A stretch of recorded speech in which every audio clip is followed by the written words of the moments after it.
Hello అండి, నేను మీ స్వప్న. ఎప్పుడైనా రొటీన్ కూరగాయలతో బోరు కొట్టినప్పుడు మనకు గుర్తు వచ్చేది గుడ్డుతో చాలా వెరైటీలు చేసుకోవచ్చండి. ఇలా నా పద్ధతిలో కోడిగుడ్డు మునక్కాడ వేసి ఇవాళ ఒక కొత్త రెసిపీ చూపిస్తున్నాను. టేస్ట్ అయితే అదిరిపోద్ది, నాది గ్యారంటీ. ఇక ఆలస్యం చేయకోకుండా ఎలా చేయాలో చూసేద్దామా. టమాటా కోడిగుడ్డు మునక్కాడలోకి ముందుగా గుడ్లను ఉడికించేసుకున్నామండి. ఇక నేను 5 గుడ్ల వరకు తీసుకున్నాను. మీరు గుడ్లు అనేవి క్వాంటిటీ ఎక్కువ తక్కువ చేసేసుకోవచ్చు. గుడ్లు ఉడకబెట్టుకునేటప్పుడు కొంచెం ఉప్పు వేసేసుకోండి, అలాగే 2 చుక్కల నూనె వేసేసుకోండి.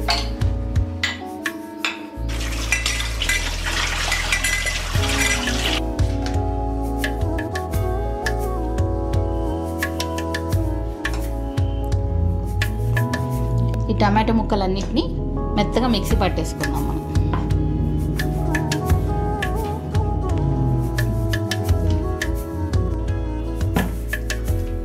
ఇలా మెత్తగా పట్టేసుకోండి.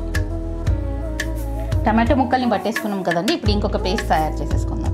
దీంట్లోకి కొబ్బరి, దాల్చిన చెక్క, 2 లవంగాలు, అలాగే కొంచెం కాజు, సాజీరా, ఇంట్లోకి అలాగే యాలకులు అండి ఒక 4 వేసేసుకోండి. ఎక్కువగానే వేసుకుంటే బాగుంటుంది ఫ్లేవర్. సో ఇవన్నీ మెత్తగా కాసిన నీళ్లు పోసేసి మిక్సీ పట్టేసుకుందాం. ఇలా మెత్తగా పేస్ట్ చేసేసుకుందామండి. మునక్కాడలు కొంచెం ఏమైనా నార ఏమైనా వస్తుందంటే కనుక ఒకసారి తీసేసేయండి. నేను యాక్చువల్గా మార్కెట్ నుంచి తేగానే వీటిని కొంచెం కట్ చేసేసి కాస్త నార తీసేసి పెట్టుకుంటానండి. చాలా ఫ్రెష్గా ఉంటాయి. మనకు మినిమం 10 రోజులైనా కూడా చాలా ఫ్రెష్గా ఉంటాయి ఇవి. కాబట్టి మనం వంట చేసుకునేటప్పుడు ఎక్కువ టైం అనేది మనకు పట్టదు.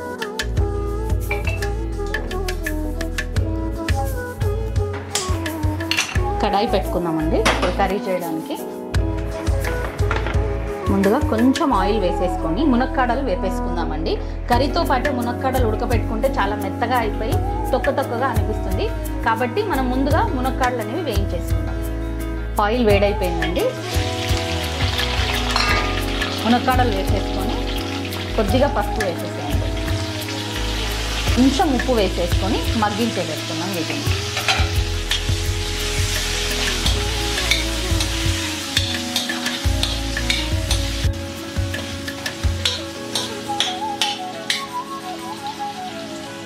మూత పెట్టుకొని ఒక 5 నిమిషాల పాటు అలా మగ్గనివ్వండి సన్నని మంట పైన.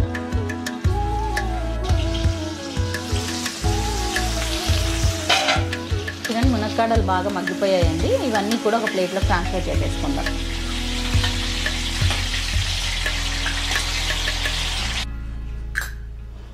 అదే కడాయిలోకి ఇప్పుడు కొన్ని ఆవాలు వేసేసుకుందాము. అలాగే ఒక టీ స్పూన్ అంత జీలకర్ర. అవి కొంచెం మరుగుతున్నప్పుడు ఈ పువ్వు వేసేసుకుందాం, బిర్యానీ పువ్వు. పువ్వు వల్ల కర్రీ అనేది చాలా మంచి ఫ్లేవర్ వస్తుందండి. ఇవి వేసుకున్న తర్వాత సన్నగా కట్ చేసి పెట్టుకున్న ఉల్లిపాయని వేసేసుకోండి. ఇక్కడ నేను మీడియం సైజ్ ఉల్లిపాయని తీసుకున్నానండి. మనం కర్రీ ఎంత చేస్తున్నామో దాన్ని బట్టి అంత ఉల్లిపాయ అనేది మీరు తీసుకొని 2 నిమిషాల పాటు అలా మగ్గనివ్వండి ఉల్లిపాయని.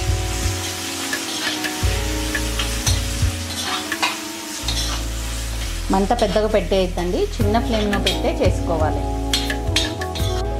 ఇలా కాస్త వేగిన తర్వాత మెంతికూర అండి.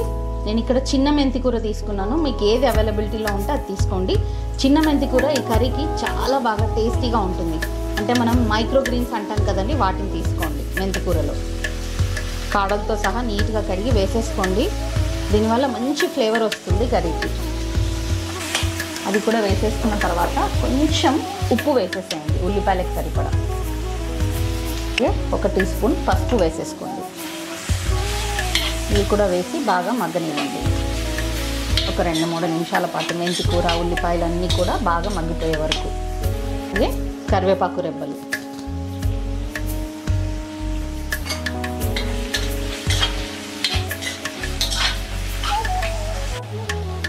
దీంట్లోకి ఒక టీ స్పూన్ అంతా అల్లం వెల్లుల్లి ముద్దను వేసేసుకోండి. నేను ఇంట్లో చేసిందే అండి, ఫ్రెష్ది.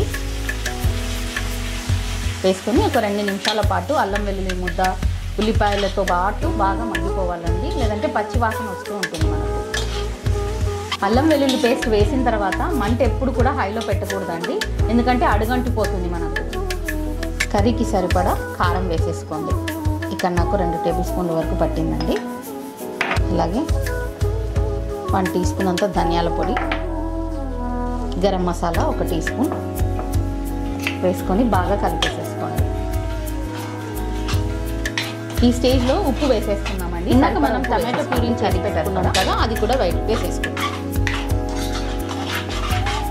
వేసుకొని ఒకసారి కలిపేసేసుకొని మూత పెట్టుకొని టమాటా ప్యూరీ వేసిన తర్వాత అలా కింద ఉడకని నీళ్లు పోయకూడదండి. ఇది కాస్త మగ్గాలి, మనకు బాగా ఉడకాలి, పచ్చివాసన అంతా పోయే వరకు.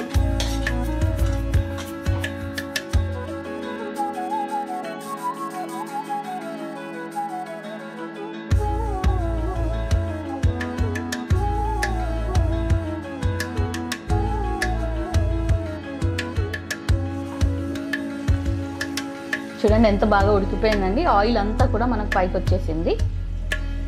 ఇందాక మనం ఈ కొబ్బరి కాజు పేస్ట్ వేసుకున్నాం కదా, ఇది కూడా యాడ్ చేసేసేయండి. ఇప్పుడు ఇది వేసిన తర్వాత ఒక 2-3 నిమిషాల పాటు అలా కలిపేసేసుకోండి.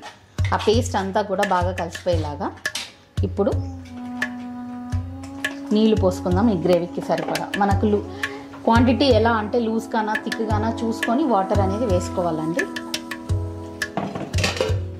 నీళ్లు వేసిన తర్వాత ఉప్పు కారం ఒకసారి టేస్ట్ చేసేసేయండి.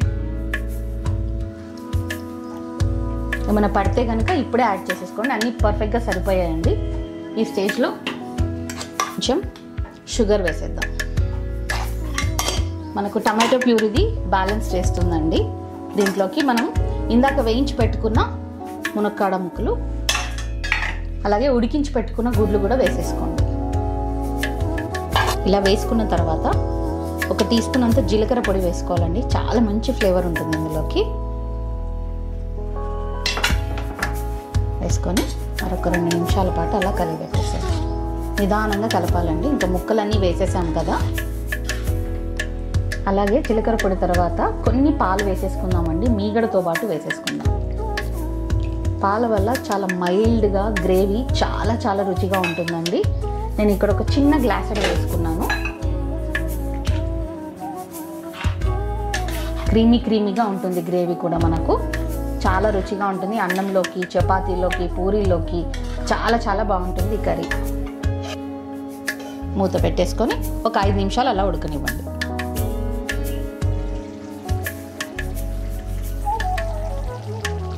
చూస్తున్నారు కదండి, ఆయిల్ అంతా కూడా బాగా పైకి వచ్చేసింది. మనం పాలు అవన్నీ వేయడం వల్ల గ్రేవీ అనేది చాలా బాగా వస్తుందండి.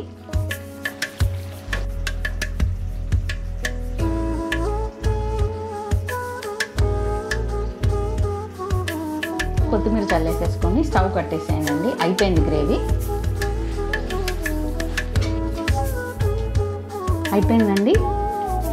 టమాటా గుడ్డు మునక్కాడ కర్రీ అండి. చాలా చాలా బాగుంటుంది. ఇది రైస్లోకి కానీ బిర్యానీలోకి కానివ్వండి, ఏదైనా స్పెషల్ అకేషన్ ఉన్నప్పుడు చేసుకుంటే చాలా చాలా బాగుంటుందండి. సో మీరు కూడా ట్రై చేయండి. Thank you for watching.